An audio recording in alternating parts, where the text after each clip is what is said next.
जब अधर्म बढ़ता है, जब भय हर दिल में बस जाता है, तब माँ अपने भक्तों की रक्षा के लिए स्वयं युद्ध रूप धारण करती है। नवरात्रि के तीसरे दिन पूजी जाने वाली माँ चंद्रघंटा का ये रूप सिर्फ सौंदर्य नहीं, बल्कि शक्ति, साहस और न्याय का प्रतीक है। आज की यह कथा आपको भीतर से बदल देगी, तो ध्यान से सुनिए माँ चंद्रघंटा की अद्भुत और रहस्यमयी कहानी। माँ चंद्रघंटा का स्वरूप और महत्व।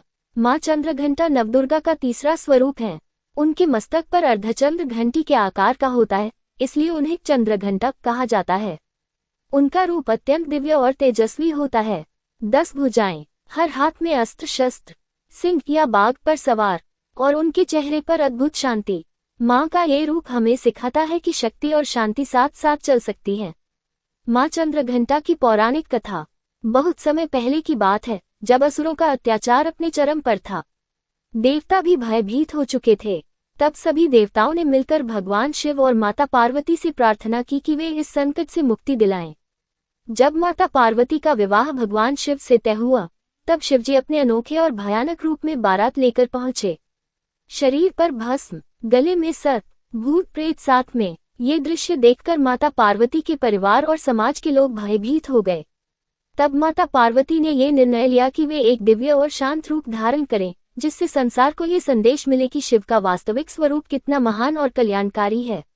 उसी समय उन्होंने एक तेजस्वी रूप धारण किया।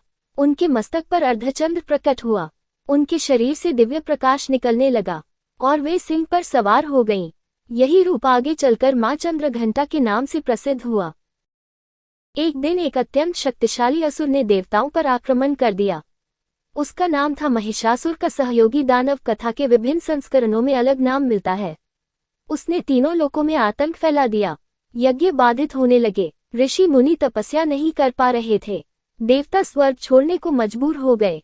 तब सभी देवताओं ने माँ चंद्रघंटा का आह्वान किया। घंटा की ध्वनि का चमत्कार।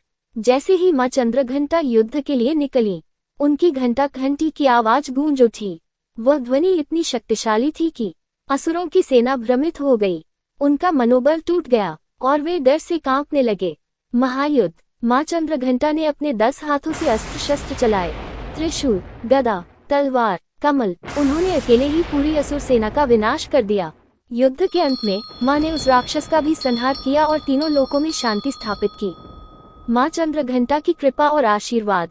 माँ चंद्रघंटा अपने भक्तों को देती है साहस, आत्मविश्वास, भय से मुक्ति, मानसिक शांति। कहा जाता है कि जो भक्त सच्चे मन से माँ की पूजा करता है, उसके जीवन के सभी भय समाप्त हो जाते हैं और उसे जीवन में सफलता मिलती है। पूजा का महत्व। नवरात्रि का तीसरा दिन। नवरात्रि के तीसरे दिन माँ चंद्रघंटा की पूजा करने से नकारात्मक ऊर्जा दूर होती है, घर में सुख समृद्धि आती है और मन में सकारात्मकता बढ़ती है। उनकी पूजा में विशेष रूप से दूध, खीर और सफेद फूल अर्पित किए जाते हैं। माँ चंद्रघंटा हमें सिखाती हैं, डर से भागो मत, उसका सामना करो, अपने अंदर की शक्ति को पहचानो और जब भी अन्याय हो उसके खिलाफ खड़े हो जाओ। तो दोस्तों, ये थी माँ चंद्रघंटा की अद्भुत कथा, जो हमें सिखाती है कि चाहे जीवन में कितनी भी मुश्किलें क्यों न आए, अगर हमारे अंदर साहस और विश्वास है तो हम हर लड़ाई जीत सकते हैं। अगर आप भी चाहते हैं कि माँ चंद्रघंटा की कृपा आपके जीवन पर बनी रहे, तो कमेंट में लिखें जय माँ चंद्रघंटा, और इस वीडियो को लाइक और शेयर जरूर करें ताकि ये दिव्य कथा हर भक्त तक पहुँचे। जय माता दी।